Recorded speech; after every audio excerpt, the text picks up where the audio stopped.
This podcast is sponsored by BetterHelp. We may be a comic duo, but we take mental health very serious. BetterHelp is the world's largest therapy service and is completely online. BetterHelp is a network with over 30,000 licensed and experienced therapists who can help you with a wide range of issues. To get started, answer a few questions, and BetterHelp can match you with the right therapist from their network. You can message your therapist at any time and schedule live sessions when it's convenient for you. If your therapist isn't the right fit for any reason, you can switch to a new therapist at no additional charge. With BetterHelp, you get the same professionalism and quality you expect from in-office therapy, but with a therapist who is custom-picked for you, more scheduling flexibility, and at a more affordable price. Get 10% off your first month at betterhelp.com/amp. That's BetterHelp, HELP.com/amp. Okay, oh my goodness, it's been so long. So sorry. I got a text message yesterday that said, "Are you still recording for AMP, for anxiety, or just for Clopen?" And I was like, oh, it has been a minute. I got a new job in March, and it's been running me crazy, which is good because that means we're busy as a company. And I wrote a few children's books, and I have another one coming out, so it's been amazing. I'm drinking my coffee right now. So it's 88, sunny, and humid out. I just sweated all the bad food out that I ate yesterday. I love some grilled cheese and fries. And then I came home and made a coffee. So you're going to think I'm crazy drinking hot coffee, but for some reason, I love drinking coffee after a run. It just kind of perks me back up. So 1 second. All right. So now that we got all that out of the way, I got to tell you something that has been happening to me. Actually, this is funnier. We have 2 coffee pots. You're probably thinking I'm going to talk about something really serious. I am, but first, we have 2 coffee pots. One's upstairs, one's downstairs. And they're both Keurigs. It's the one where you have the carafe and you have the K-cups.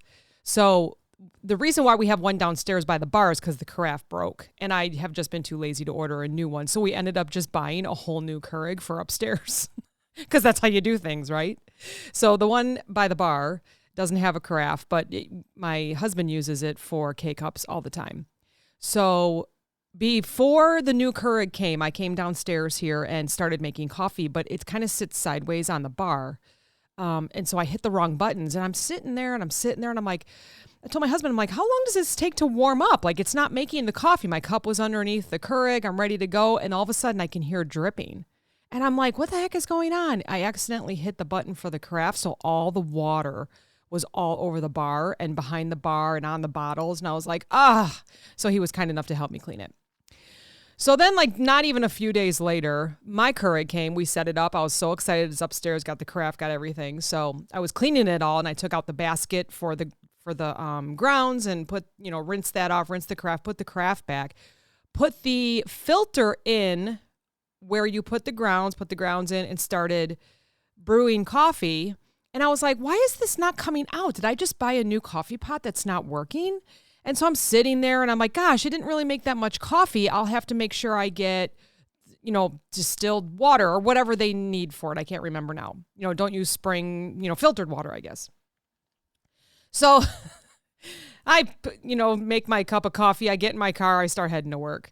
So a couple hours later, my husband had stopped at home for lunch because he was working close, and he sends me a picture, and there's coffee all over the breakfast bar by the new Keurig. He goes, "Hey, I think the coffee pot is leaking." And I'm like, "Oh my gosh, what happened?" I said, "I made coffee. It kind of seemed silly. It wasn't coming out, whatever." We had the whole conversation. So he was, again, kind enough to clean it for me. And I get home and I start to, do an extra clean and try to figure out what's wrong with this coffee pot and realize I never put the basket in for the grounds. I just put the filter in, put the grounds in, and then, had the carafe underneath it. So it was just all over. It just went through the filter and dripped everywhere. And that's why we had coffee on the counter. I was like, what the heck is wrong with me? I did that again this morning. Again. It's been 3 weeks in a row now of coffee times 3. Well, the first one was water all over the counter and the bar. And the last 2 were coffee all over the counter. So clearly I need coffee before my coffee, as my daughter would say. And It doesn't start your mornings off very good. So this morning, I did it again. I forgot to put I put the filter in without the filter holder in the coffee, started making it. And I'm like, man, is this acting up again? I'm like, oh no, you did it again. Ugh. So anyway, so if you're ever having a bad morning, so am I. Oh gosh. All right. So I wanted to talk about something. So, fortunately, I went through a lot of classes last year and kind of worked on myself and career development and emotional development and self-esteem development. Also wrote a book about it. Anxiety Makes Me Poop. It's just fun. It's fast. It takes you about 2-3 hours to read it. It's just short stories of my life and why I am the way I am and how I got through it. No big deal. One person says it's the book of nothing. Yeah, pretty much. I mean, it's just my life. So unless you're not interested in that, then don't read it, So, I want to speak on something real quick because I had something happen, and what I do is I do everything in threes now. When I'm in a like a business relationship, or when I'm in a conversation, or a family relationship, a conversation, whatever, I go by threes now. I allow the person to do what they're going to do the first time and think to myself, okay, how am I going to improve on this situation if this happens again? I allow them to do it the second time, but I warn myself on it and think, okay, I need to work on this and learn how to respond to them, but then also give myself boundaries. Like the third time, if it happens, I'm done. Because that, like they say, third time's a charm, right? You have to learn by the third time. And so I did do some studying on that. Like the first time, okay, maybe they were having a bad day. You give them excuses. They were having a bad day. Maybe you were having the bad day, and so it kind of reflected off of you. Maybe you're an empath, maybe you're, something like that. The first time, accidents happen, right? We all do it. We're all human. The second time, maybe you learned from the first time, so you maybe will share with them that you're noticing this. And then the third time, you should learn your lesson, and maybe this is just not the right relationship, or you need to completely change, set up your boundaries, all of that. So for my example, I had a person tell me a while ago, we were just right in the middle of a business conversation. Here's what we're doing. Here's the goals. And I can tell the person was a little bit off. It was in person. And they wouldn't look at me. They were like writing things down, typing things up. Just kind of seemed like off. So I just kept going because I only had a quick time with them. And I had to tell them what needed to be done and how can I help you, help me help you, all that kind of stuff. And right in the middle of the conversation, the person said, well, I heard that you've been saying bad things about me, so I'm just not really sure if this is the team that should be working on this project. And I immediately thought, what is she talking about? What is she talking about? What do you mean I said bad things about? I was new and had only known her for a couple weeks. And I was like, what do you mean I'm talking bad about you? So then I start doubting myself. Like, did I say something bad? Who did I just talk to this past week that maybe there was a misunderstanding? So immediately I start thinking, and I can't think of anything. So right away I said, I didn't talk anything bad about you. And she said, yes, you did. You got to be careful who you're speaking to. And I was like, what? I could feel my face turn red, my blood pressure go up. And I had no idea, and this has happened to me before where, they say, hey, I heard that you said this and this and this. And it was an misunderstanding because I would say, oh, yes, I did say that, but here's the full story. And then it all makes sense, right? I'm always just trying to make things better. And sometimes it does come out bad. I'm just going to say that, right? So of course I was just like, oh my gosh, but listen, this was the first out of 5, okay? I haven't learned my lesson with this one. This is the first out of 5. Now, I was just talking about threes, right? So just to share, in case people don't know, I'm sure a lot of you know because this word is used often now because people are realizing what it is. But when a person is trying to make you feel bad for something you didn't do, it's often referred to as gaslighting, okay? I know you've probably heard that. If you haven't, it's a form of psychological manipulation. When the manipulator attempts to make you doubt your memory, your perception, your sanity, the tactic is used to gain control of the conversation. And it can be very damaging to your mental health or self-esteem, to the relationship, to the business relationship. In a workplace or personal context, someone might falsely accuse you of actions or intentions. They might distort the facts, deny events, just to make you question your reality and feel guilty or responsible for things that are not your fault. And that's what happened, right? So it's important to recognize these behaviors and seek support to maintain your mental well-being. So obviously, it's number one, it's about you. And then did you do it? Is there someone that maybe is sharing the incorrect information, anything like that? Now, if you did do it, you can say, yeah, here's why.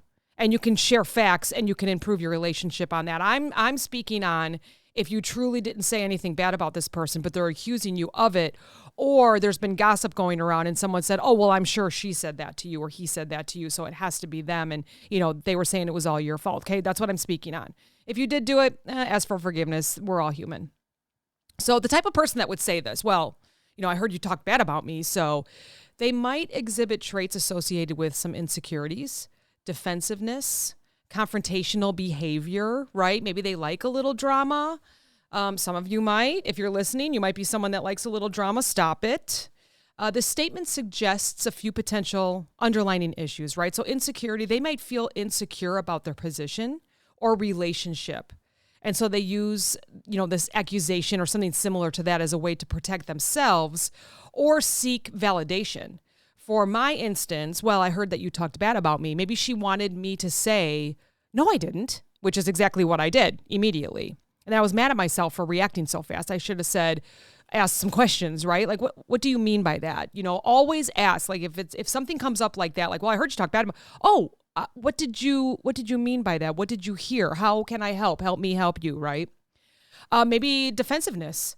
So they could be defensive and quick to assume that others are against them, possibly as a result of past experiences or a lack of trust. So now we're going to think, we're going to be in their shoes now, right? For just a moment, we're going to say, why would they have said that? What did they misunderstand? Again, if you truly didn't say anything, is it because of their actions or others' actions before that they just think everyone talks about them? Do they change words around? Do they change stories around to make it that it's always against them or it's always on them?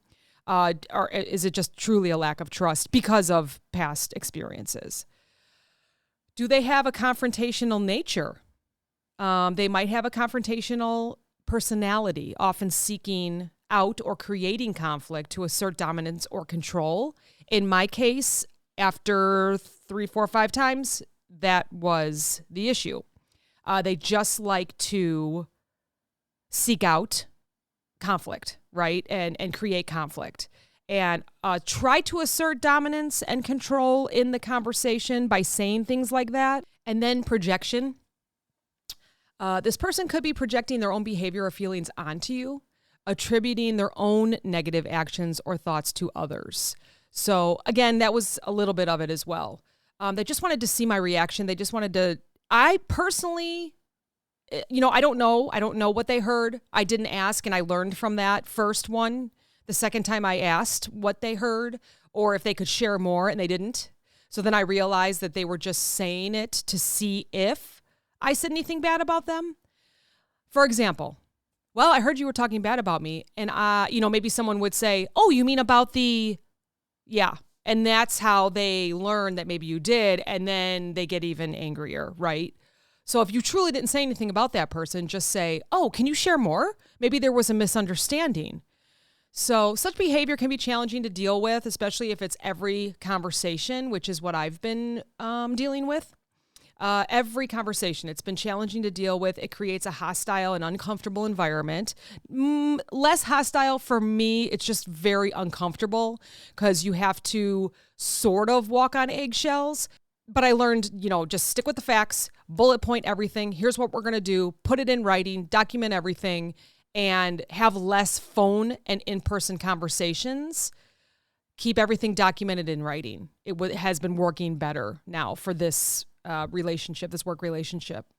It's important to address these situations with clear communication, setting boundaries, and seeking support if necessary.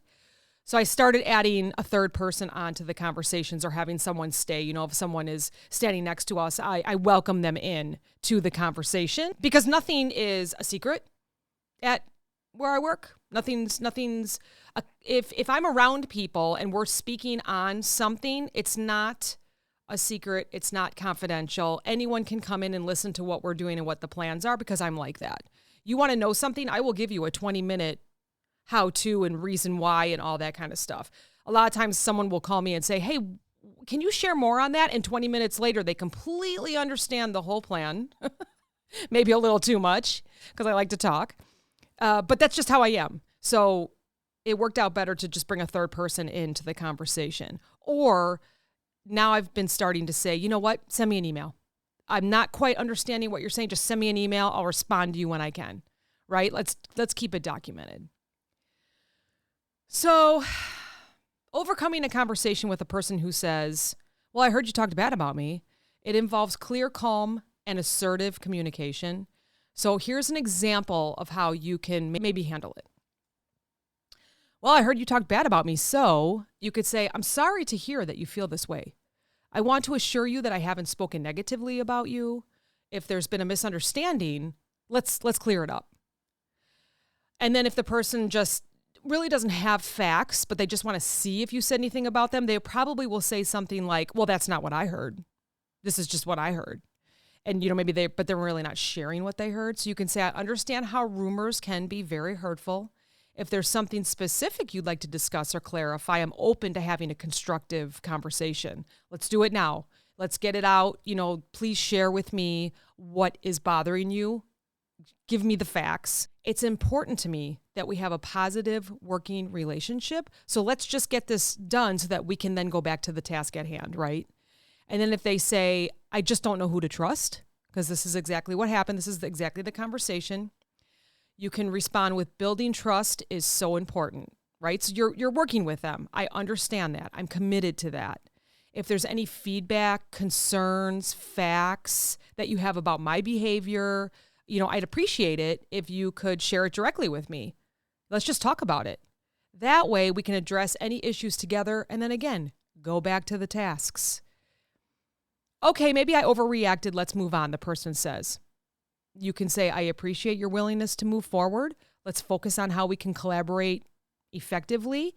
If you ever have any concerns in the future, please feel free to email me, text me, reach out to me directly. In this situation, I wouldn't want the person to call me because verbally, this is when it happens. It doesn't happen in emails or text messages. So that's what I would do. As you can see in this conversation, this example conversation, there was no facts. It was just, here's what I heard, but they didn't share what they heard. Well, that's not what I heard, but they didn't share what they heard. Well, maybe I overreacted. Well, maybe you just misunderstood, right? So key strategies in these conversations is to stay calm and composed. I'm sure you know that. But for me, the blood pressure starts to rise, my cheeks get red.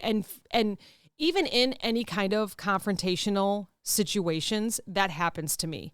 So if the person is trying to feed off of what I'm doing, they could say, even if they hadn't heard anything, they could say, well, I heard you talk bad about me. And my face will turn red and I'm ready to attack and say, no, that's not true. What are your facts? So you have to stay calm and composed. Even if you feel the blood pressure going up, the red face, keeping your emotions in check just help to prevent escalation. What did you hear? Please help me help you.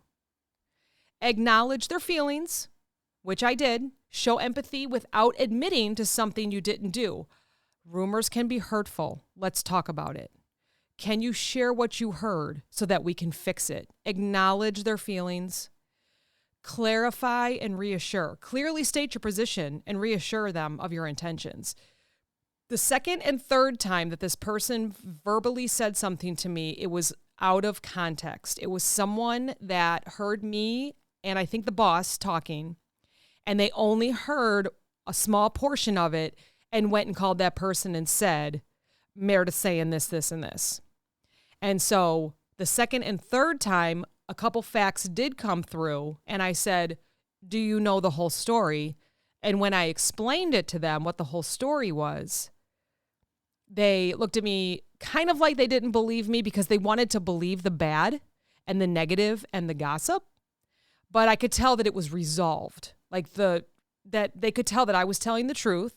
Here was the whole story, and here's only that small part that you heard and that person made and escalated it and gossiped it and made it worse for you. So try to get facts. if they share something like this with you. Encourage direct communication. Instead of 5 days later, they're talking about this, they're calling people, they're saying this is what they said, this is what they're doing. Just promote open dialogue to avoid misunderstandings ever in the future. Encourage them. As soon as you hear something, send me an email. As soon as you hear something, send me a text. Give me a call. I know calling is kind of out, but document it. And then focus on the solutions. Okay, maybe you did say something. Maybe you were like, I'm not sure why she's doing that. I don't know. I don't understand her process. So just then focus on it. If they say, well, I heard you said bad about me. Well, I just didn't understand your process. Can you explain it to me? And then that way we're both on the same page. We're human. Sometimes we just say that kind of stuff. Shift the conversation towards constructive outcomes and collaboration. We can do this. So using these strategies, you can navigate the conversation respectfully and effectively. Maintain professionalism if it's a business, partnership, or relationship. Foster more positive interactions. And just ask for facts. Let's talk through it. Maybe you only heard part. Or if you truly didn't do it, definitely stand your ground. If you didn't do it, you didn't do it. Stay calm and composed. Acknowledge their feelings. Clarify and reassure. Encourage direct communication. Focus on solutions. Talk to you next time.